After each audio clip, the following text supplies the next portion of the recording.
Well, hello again, you're watching Brian Northmore Photography. It's my mission to inspire the photographic community by passing on my passion and skills. I'm a photographic judge, lecturer and workshop leader based in southwest England. You can subscribe anytime, hit the button or watermark, tick the bell icon and comment. Welcome back to the Lake District. This is video number 5.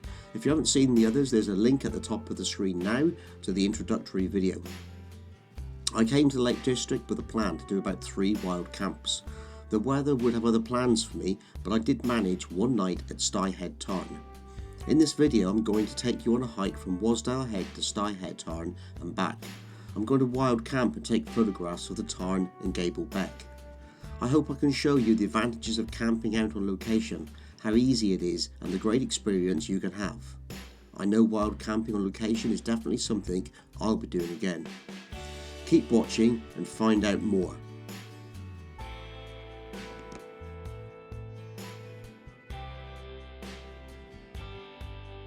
So, after checking the weather forecast, Ruby and I kind of decided that Wednesday was going to be the best day to get up on the fells and try a bit of our overnight camping. Excuse me a minute, Ruby, this way.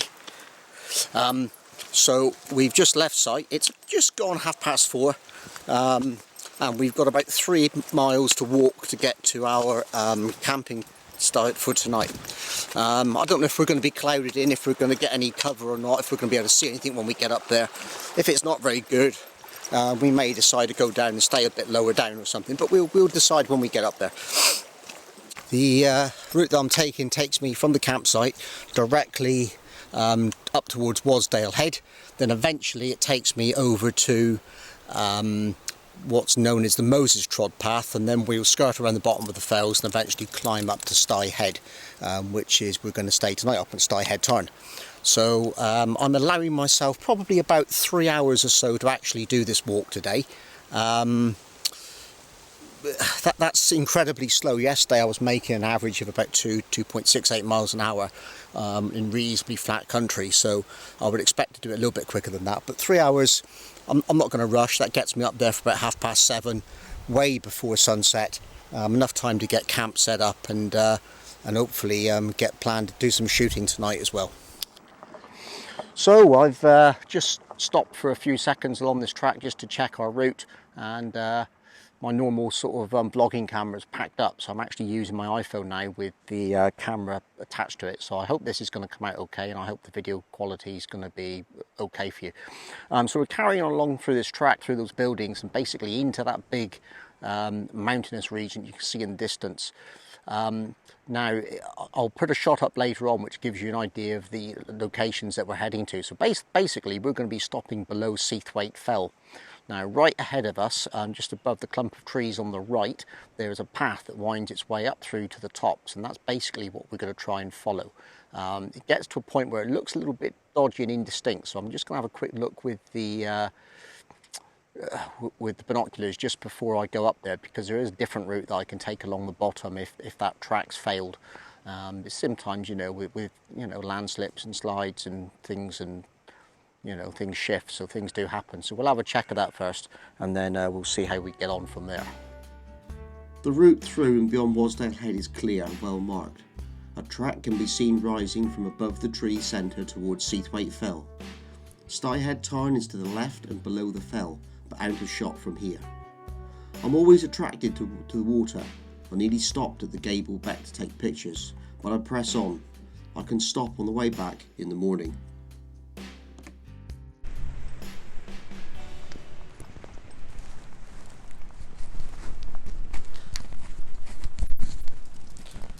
So here we are picking up the Moses path proper. We can see sort of in the distance all the fells that we're going to be walking up towards, and we're not have to go all the way up. We just need to sort of go up and get to that sort of lower level and stay below the tops. I want to stay below the tops really, because obviously they're still in cloud, and yeah, it's not really what we want to be doing, sitting the night sat looking at clouds.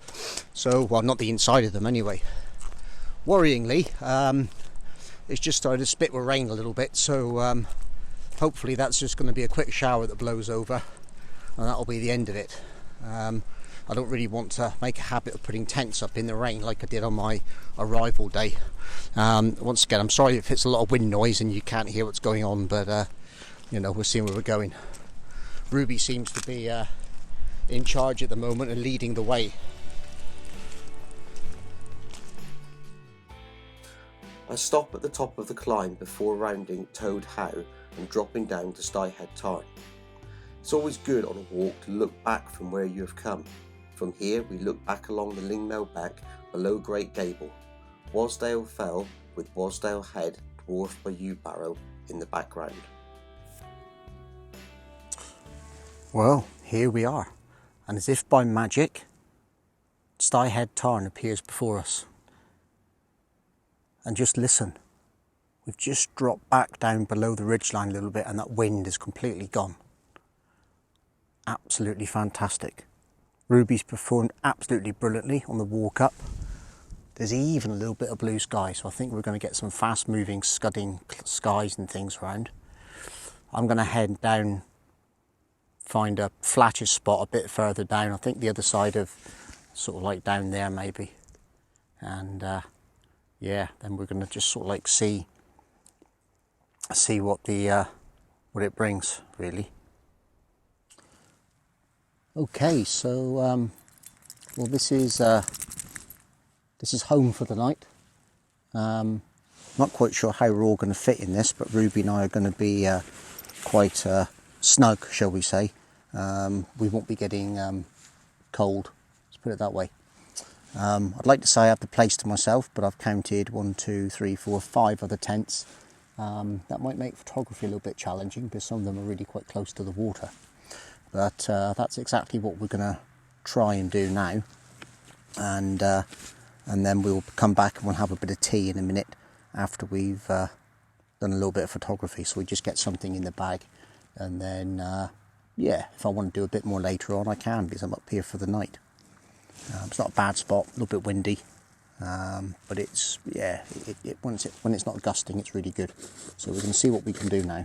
And Ruby's trying to break into the tent. She's sort of like a bed fetish, and yeah, we'll take it from there.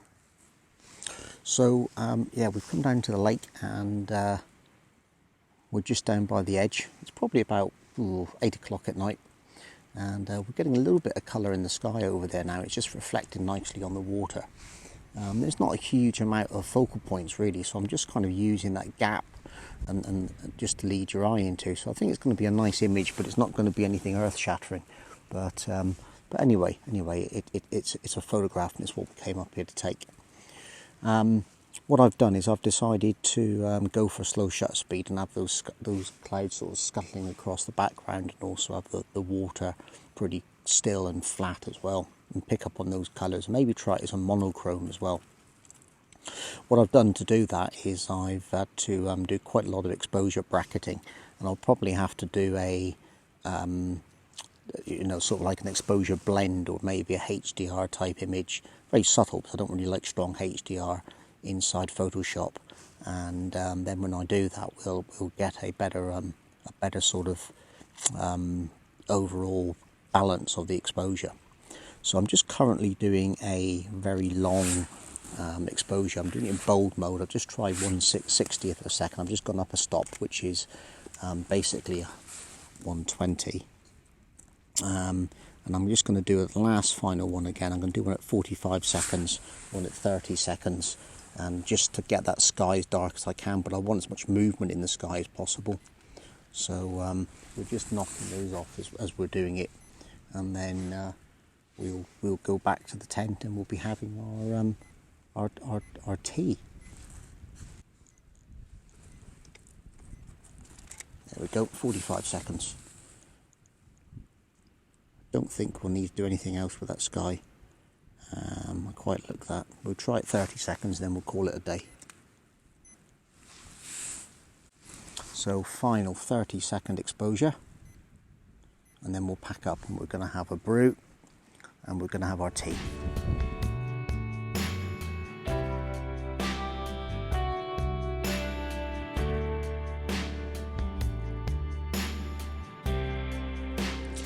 So,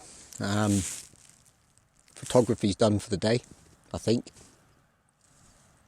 Sky is getting a little bit of colour in it, but to be honest, nothing better than I had before anyway. Tea was a rehydrated mince hot pot. Yeah, won't be having that again. But the coffee's good. Scenery's good. Ruby's good. It's good company. And it's about 8:55, 9 o'clock. Sunset's 9:02 today. So it's going to gradually get darker and darker, and won't be that easy to film anyway. So I'm going to call it a day, and yeah, see what time we get up in the morning. So I'll see you when we get up. Good night. So, good morning. Yeah, we survived the night. Dry all night, quite a disturbed sleep.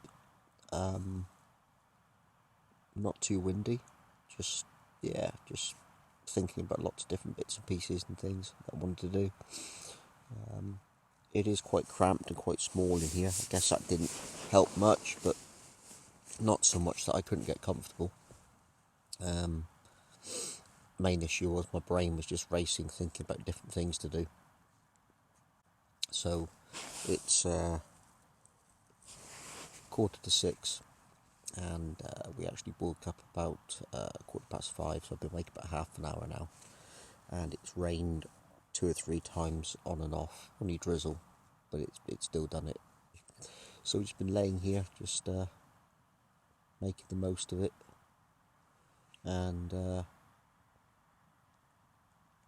and then we'll plan to get up. I was thinking about going over to Styhead Tarn, which is probably about a 15-20 minute walk, so I could leave the kit here and just take the camera kit with me. But there's another composition that I wanted to try to get here using the using Styhead Tarn, some reeds. I think it can make quite a good black and white graphic image. Okay, so like I said earlier, we've actually packed up the tent now and moved a few feet along the side of the tarn, and I've set up and taking a photograph which I didn't actually originally intend to take, and that's one of the beauties of staying in a location like this. You don't have to rush so much, and you can take your time and work out what it is you want to do. Effectively, I've got all day to get back down, so I can take as long as I want, or as long as the light lasts me anyway. The picture behind me, I don't know if you can sort of like see it with the cameras set up. Right, there you go. It's just disappeared now, actually, to be honest. But basically, the reflection in the water before the sun came out and warmed the surface was almost a perfect sort of V. And match the fell sides either side, so you had this V leading through, and the V of the sky go into this fell in the distance. And just to break it up a little bit and add a bit of interest, I've just included some rocks and reeds in the fell side, on the foreground, and a little bit of the bank curving its way around through the picture. My setup is my 24-105. I am at 24 mil. I'm really enjoying the slow shutter speed work that I've been doing, so I've actually set this up again, used the polarizing filter, which just not to cut out all the reflections, but just to cut out a little bit of the sheen on the surface of the water and strengthen some of those colors a little bit. I've got the 0.9 or 3 stop neutral density on there, and I've got a 6 stop neutral density as well. So I've been able to shoot shutter speeds of in the order of 20 to 30 seconds at f/16. I've also and I've used f/16 because the foregrounds were actually quite close to me, and I didn't want to risk the chance of sort of missing that. So Yeah, so with the foreground in front of me, I've also decided that it might be worth doing a bit of focus stacking. So I've gone back to f11, which is a better focal length to use because I'll get far better quality out of my lens at f11. But what I've also done is I've focused on the rocks. The grass is on the left hand side, or as I'm looking at it now anyway, and then on the far distance. So we've got a stack of about 3 images that I can use if I need to. I'm not going to vlog any more from this lake. I've got one more image left to take, which I don't know if you can see it or not, but on the far side over there, there's a bit of a gravel bank. On the gravel bank there's some grasses, and I want to go over and see if I can get those grasses against the water, and maybe some I don't know. I'll have a look when I get over there, just see what it looks like. So that's all I'm doing from here. I'm hoping you're getting this because the mic isn't held on by any sort of clip or anything. Ruby decided this morning it would be a good idea to freak out when somebody walked past and jump on my mic clip and decided to break it. So I'm struggling a little bit with cameras and mic clips today. But yeah, so far really good morning, and there's a few more bits and pieces to stop and do on the way down. So I'll catch up with you in a minute.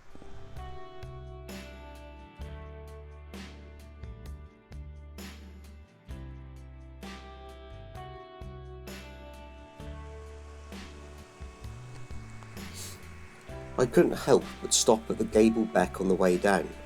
I seemed to be uncontrollably attracted to shooting water in all its forms. I nearly didn't bother to include the finished photograph, but thought, hey, why not? The greater landscape was not that inspiring, but square crop and zooming in on the details removes the distractions.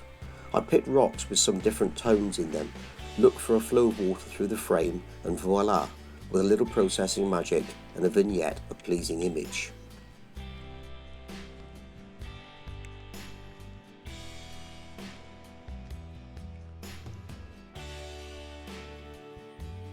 So our overnight adventure comes to an end, hopefully the first of many. It can only be described as a complete success. With less than perfect weather, I'm delighted to have come back with 3 photographs I like, and new experiences of wild camping on the fell sides. I only wish the weather would allow for more. We will be back again for more overnight trips, that's definite. I hope you will enjoy the video. Help me out and subscribe. Don't forget the bell icon, give a thumbs up or down, and please comment below. Most of all, enjoy your photography, stay safe, and I'll see you next time.